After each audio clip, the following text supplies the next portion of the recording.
पहली बार दिल्ली सरकार civil services day celebrate कर रही है उस तरीके से जिस तरीके से एक्चुअल में होना चाहिए। आप सभी अधिकारी जो दिन रात सरकार के लिए, इस शहर के लिए और दिल्ली की जनता के लिए काम कर रहे हैं, ये एक ऐसा मौका है जब आपको हम एप्रिशिएट कर सकते हैं और आपके अच्छे कामों को यहाँ सबके सामने बता करके एक सम्मान रूप में आपको आज इस दिन सम्मान दे करके इस दिन की शोभा बढ़ाना चाहते हैं और साथ ही आपको भी एक अवसर के रूप में आज का दिन याद रहे, इसलिए पहली बार दिल्ली सरकार ने इस कार्यक्रम को आयोजित किया और आप सब यहाँ आमंत्रित किए गए। दिल की गहराई से बहुत बहुत बधाई, शुभकामनाएं। हमें ध्यान है कि आदरणीय प्रधानमंत्री जी ने 2014 में एक अवार्ड शुरू किया था, prime ministers award for excellence in public administration, और उसी तर्ज पे दिल्ली सरकार ने जब आज CM excellence and innovation in governance award 2026 पहला उत्सव, पहला आयोजन किया है, तो मुझे खुशी है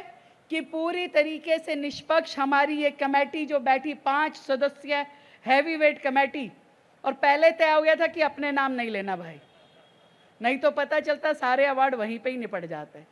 तो कहा गया कि भी उस लेयर को छोड़ के अब आगे बढ़ेंगे तो शायद आपको बाकी भी अच्छे अवसर दिखाई देंगे। और मैं हमेशा एक बात कहती हूँ, जब मैं खुद कॉलेज में थी तो हमें भी सपना आता था कि हम आईएएस ऑफिसर बनेंगे, पर बड़ा हैवी लगा, ये किताबों में घुस के इस टेबल के इस तरफ आना थोड़ा ज़्यादा हैवी लगा। तो हमें लगा ठीक है, अपना पब्लिक के बीच में रह के सोशल वर्क करके ईश्वर ने वो रास्ता बना दिया कि जहां आप और हम इकट्ठे बैठ करके इस शहर के लिए निर्णय ले पा रहे हैं। पर एक गाड़ी के 4 पहियों के भांति जब हम सरकार चलाते हैं तो ये ज़रूरी है कि हर पहिए को अपनी फुल एफिशिएंसी के साथ में एक वेवलेंथ पे, एक विज़न के साथ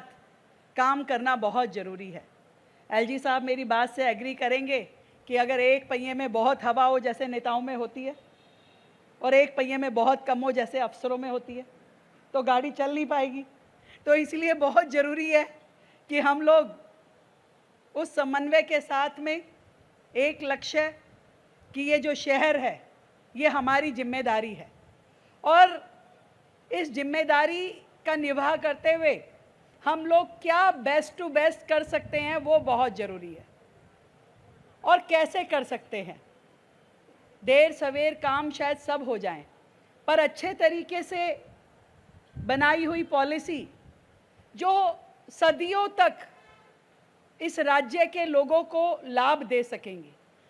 जो इस राज्य की सूरत संवार सकेंगी। मुझे आज भी याद है कि जब वैष्णो देवी का एडमिनिस्ट्रेशन अच्छा हुआ तो दुनिया ने नाम लिया कि अरे जगमोहन जी आए थे, उन्होंने सब ठीक किया। आप किसी और ऐसे ही पॉइंट पे जाएंगे तो आपको किसी ना किसी अफसर का नाम उससे जुड़ा हुआ मिलता है कि ये शहर अगर ठीक हुआ तो इसके पीछे कौन था, मेट्रो यदि आगे बढ़ी तो इसके पीछे कौन था। कुछ भी अच्छा होता है, कुछ भी अच्छी पॉलिसी आती है या कुछ भी अच्छा काम होता है तो वो ज़रूर उसके पीछे की जो शक्ति होती है, उसके पीछे की जो एनर्जी होती है, जो विज़न होता है, वो दुनिया देख पाती है। और दिल्ली बहुत सालों से मैंने महसूस किया कि कहीं ना कहीं बाकी राज्यों की तुलना में पीछे रह गई थी। आज बहुत ज़्यादा ज़रूरी है कि देश की राजधानी दिल्ली, इसे हम सब मिलकर के बहुत संवारें, सजाएं और लोगों के दिल के अनुरूप इस शहर को बनाएं। कई बार जब हम टेबल पे बैठते हैं तो आपको लगता होगा कि मैम कुछ ज़्यादा तेज कह रही हैं, जल्दी करिए। ये कई बार रात को 1 बजे भी मैं व्हाट्सअप कर देती हूँ, कमिश्नर साहब देखिए यहाँ गंदगी है। कभी मैं सुबह 5 बजे मधु जी को, मधु जी देखिए, फिर कभी विकास आनंद जी को, जिसको जो मिलता है फटाफट डाल देती हूँ कि मेरे पाले में से बॉल आपके पास जाए। उसके बाद आपकी श्रद्धा है कि उस पर कितनी जल्दी काम करके लाएं। पर मुझे पूरी उम्मीद है कि इस 1 साल में हमने आपस में ज़रूर वो कम्युनिकेशन बनाया है जिसके माध्यम से इस शहर को एक बेहतर व्यवस्था हम दे सके,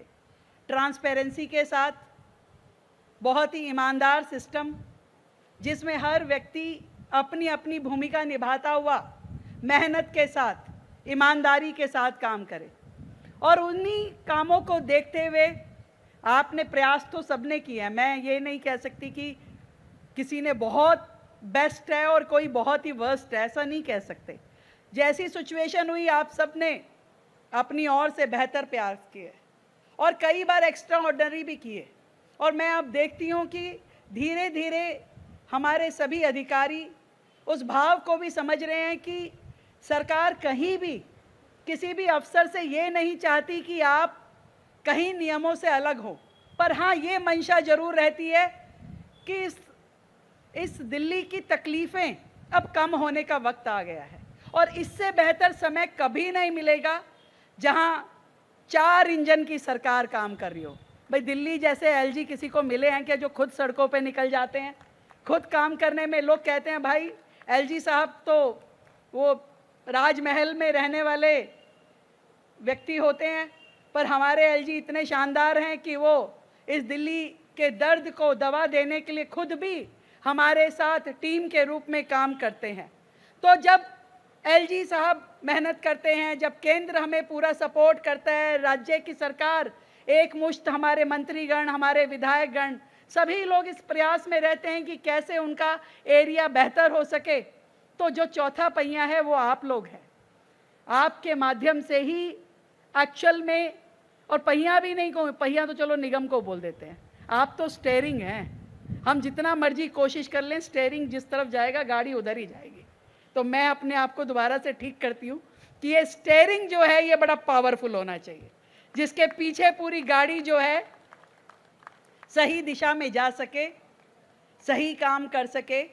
और आने वाली जनरेशन हम सबको भी याद करे कि दिल्ली यदि बेहतर हुई तो उस समय हुई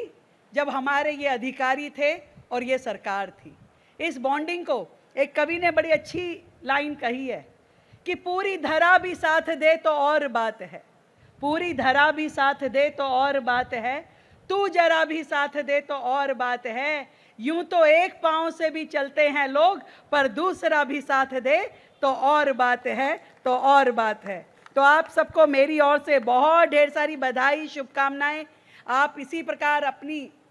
फुल एफिशिएंसी के साथ, पॉजिटिव विज़न के साथ, सरकार के साथ मिलकर के काम करते रहें और हम लोग सब मिलकर के अपने इस शहर को बेहतर, बेहतरीन और बेस्ट बनाने के लिए एकजुट हो जाएं। Thank you so much. फिर से आप सबको मेरी ओर से ढेर सारी बधाई, शुभकामनाएं।